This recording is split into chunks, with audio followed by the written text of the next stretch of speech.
it is a little bit of like, okay, this is what happened to QuestionPro, but it's really a blueprint for anyone to use in terms of if they want to get more exposure and they want journalists to pick them up. There's 3 key points that I'll be talking about that will allow you to, essentially replicate what we did.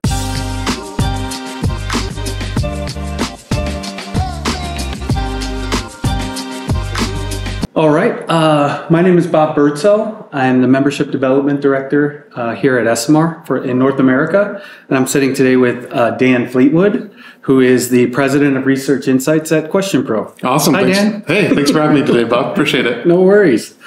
So I wanted to talk with you a little bit about your presentation a little bit later today. I know QuestionPro had done some really cool research, pop culture research regarding Taylor Swift, and so I just wanted to ask you real quick, just in general terms, if you want to share a little bit about what was done there. Just talk a little bit about that research. Yeah, no problem. So last summer, we were definitely in our research era, if you will. See what I did there? Yeah. I like it. I like it. So we wanted to do some research on Taylor Swift. The marketing team is a bunch of Swifties, so they wanted to obviously do some research on Taylor and tie it back to kind of a cultural phenomenon or a cultural thing that was happening at the time.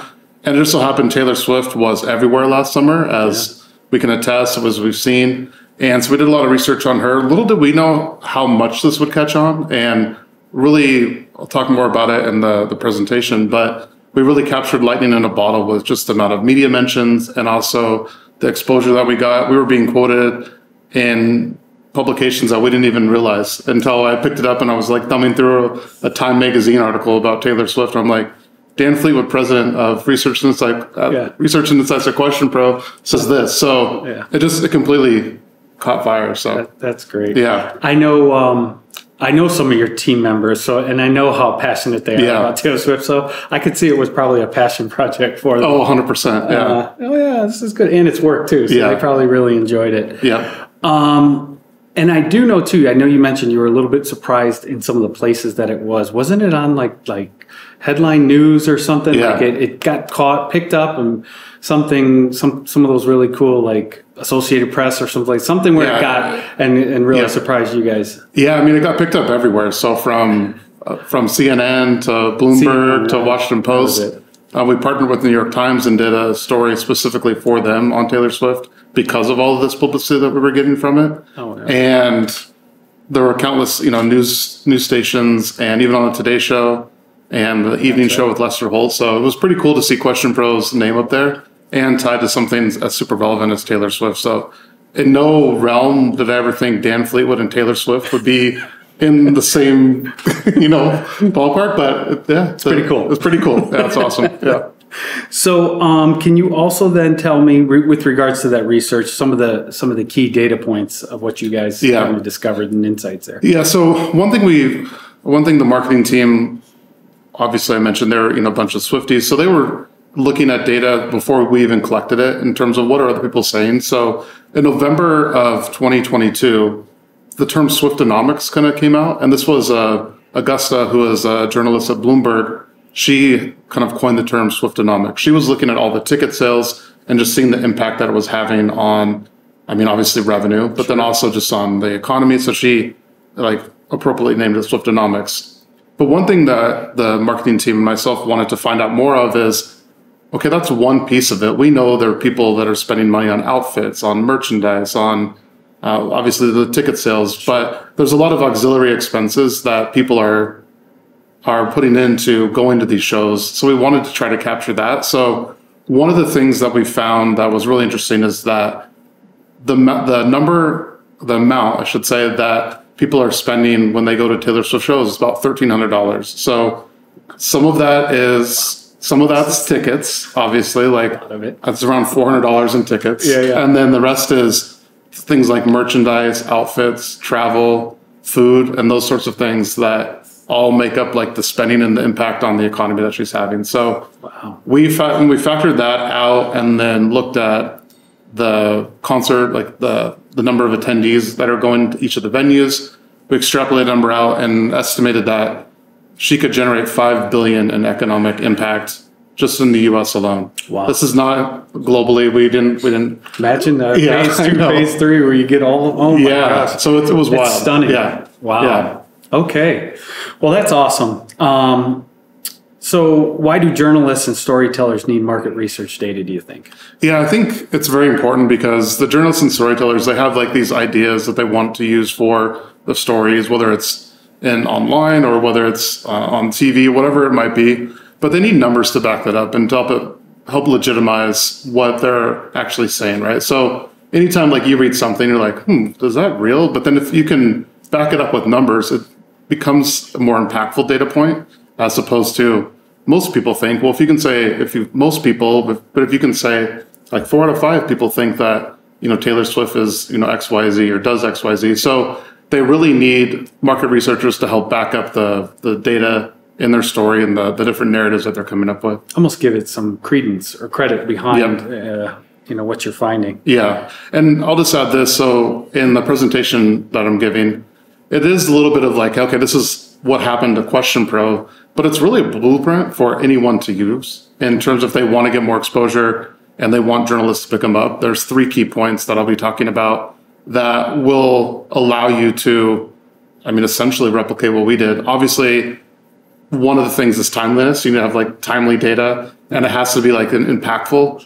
and something that's trending at the current time, right? Sure. Like if you try to do, I don't know, something that isn't in the news, it's not going to get picked up, right? Yeah, so exactly. There's some key points there, but that's one of our goals. Is what we did isn't necessarily magic. It's more of the trends and catching at the right time, and then giving journalists these data points that they can then really utilize in their stories that are catchy and that they can go away with actually. Yeah. So it would.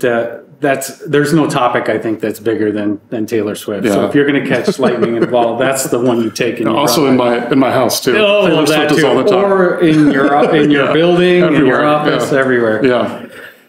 So taking a little bit of a departure then from your presentation, because I know you mentioned you're going to talk about that a little bit later today. I want to talk a little bit about your role also with ESOMAR.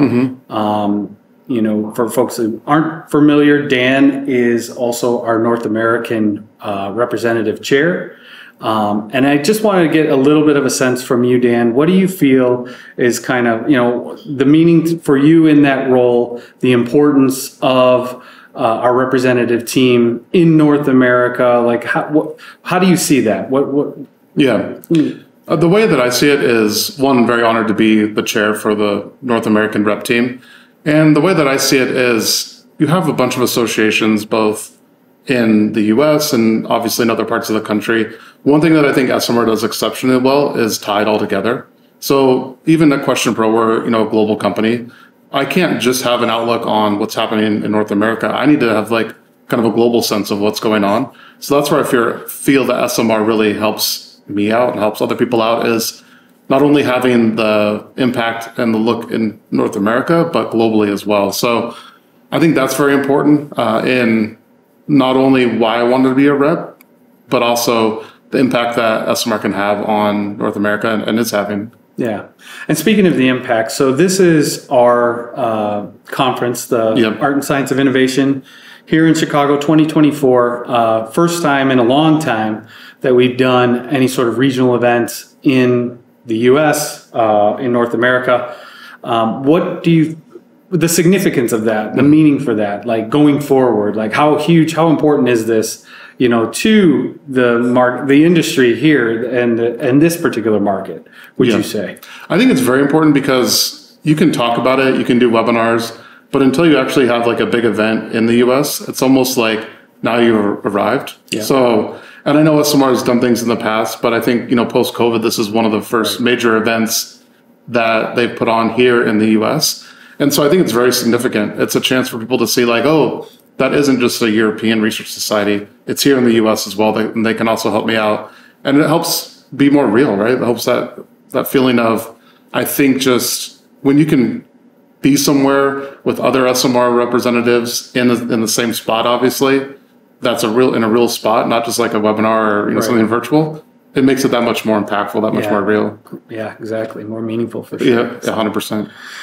I think that wraps it up. Unless you got anything else. Any other comments? The only thing is the refer a member. Oh yeah. Member get a member. Member get a member. So if you refer a member, then you can get a member, or you'll get your membership free for the next year. Right. Is that right? Well, you know more about this than I do, actually. So our member get a member campaign, which is an initiative we've been planning for a little while now. Just launched this week here at the Art and Science of Innovation in Chicago. It is a global program, so it's open to any ESOMAR member, regardless of where you are, as long as you're active. And basically, you can earn rewards for referring another individual member to join the association. So when you refer them and they actually do go ahead and join, you will earn a credit for that, and those credits can be cashed in for prizes. Now those prizes could be membership, they could be a download of a report, all the way up to the highest tier we have, which is a complimentary pass to our Congress event in that particular year. And we've also got Amazon gift cards and that type of thing. So it's incentivized such that based on the number of new referrals you bring in, the more you can actually earn as an active member. So it is open to all of our active members who are basically out recruiting new individual members. And that's going to run starting now all the way through September 30th. So you got about 3 months to total up those credits. Awesome. Yeah. Thanks, Dan. Yeah, thanks, Bob. Appreciate it, it. man. Yeah. That was awesome.